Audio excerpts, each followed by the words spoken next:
Have you ever felt that you've been overlooked or missed out on selection, which then knocked your confidence? In this video, I'm going to be sharing with you 5 reasons why you won't get selected in hockey and what you can do about it. Stay tuned.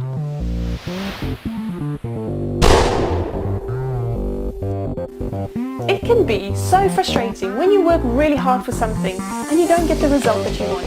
In fact, it can be soul-destroying when you put all your time and effort into improving as a hockey player in order to reach those higher levels, whether it's to go to the regional, state or national team, but then you just don't get noticed. Often, what happens when people get overlooked is that players or parents will start to blame other factors which are beyond their control. Now it's very easy to blame external factors and point fingers at others instead of looking at ourselves and asking what we could have done better or differently. I want you to stop trying to protect yourself and let go of your ego for just a few seconds and answer the simple question for yourself. Think of a time that you felt like you were overlooked. Is there anything else that you could have done to give yourself a better chance at getting selected?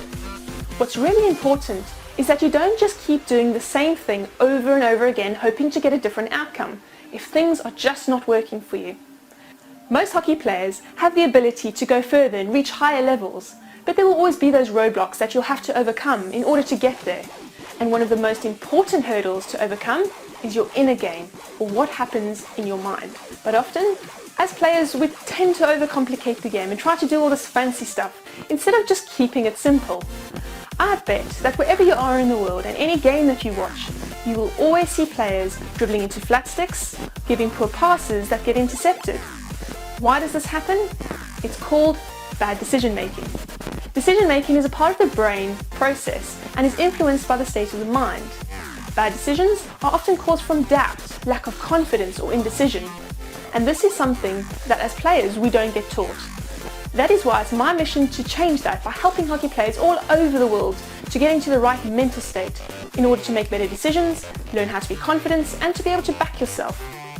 I want to challenge you by asking you if you've been guilty of any of these 5 reasons why you won't be selected. The first reason, you ignore mindset training. If you are just hoping that you're going to play well without doing any mindset training or mental preparation, then you are taking a huge chance and gambling with your success. Most people aren't even actually aware that there are things that you can be doing to prepare yourself for success. And it all starts with training your mind, just as you would train your fitness or your skills. There are different levels of brain frequencies, and knowing how to reach your ideal playing state allows you to get into the zone more often. It teaches you how to stay positive no matter what. This is the secret formula that top performing athletes use to get their best game more consistently. Reason number 2, hiding away and not taking enough risks. This happens when players have low confidence in their own ability and they're scared of making mistakes because they don't want to get shouted at or they don't want to look bad in front of others. It comes down to the fear of failure and worrying about letting either yourself or others down. Some players and coaches will call this going into your shell. Number 3, you aren't standing out. You might be good enough to make a team, but remember that everyone wants to play at that higher level. So you've got to be different and do something that makes you stand out from other people. It could be a particular skill that you use effectively in games. Maybe it's repeatedly bursting past your player with speed, showing mental toughness, having great vision, ability to read the game better than others, staying composed in pressured situations, or maybe you're just one of those players who is confident on the ball. Number 4, making excuses. This is one of the biggest ones for a lot of people and something I've had to learn myself. You need to be able to learn how to be accountable for your own actions and your own performance. Forget about blaming your size, your age, your parents, umpires, coaches, teammates, past injuries, the weather, or any politics which are part of sport. If you take responsibility for your own game and you decide to stand up for what you can do, the chances are you won't be ignored if you're that much better than others. Don't defeat yourself with excuses or reasons why you won't be selected before you even start.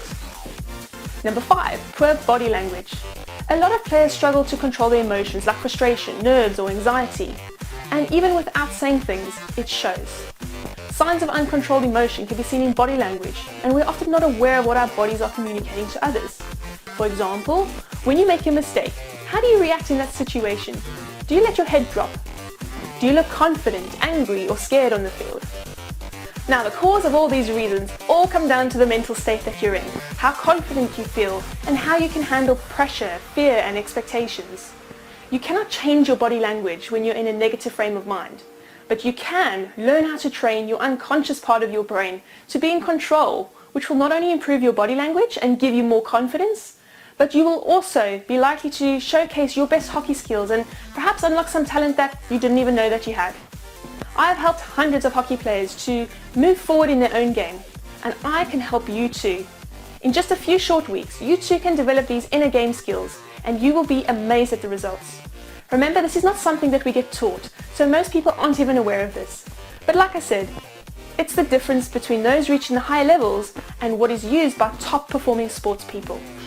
So if you felt stuck or you want to find out more about reaching the next level in hockey, then request a free session with me by clicking over here. Or if you haven't already watched it, then make sure you check out my 8 steps to becoming a better hockey player over here.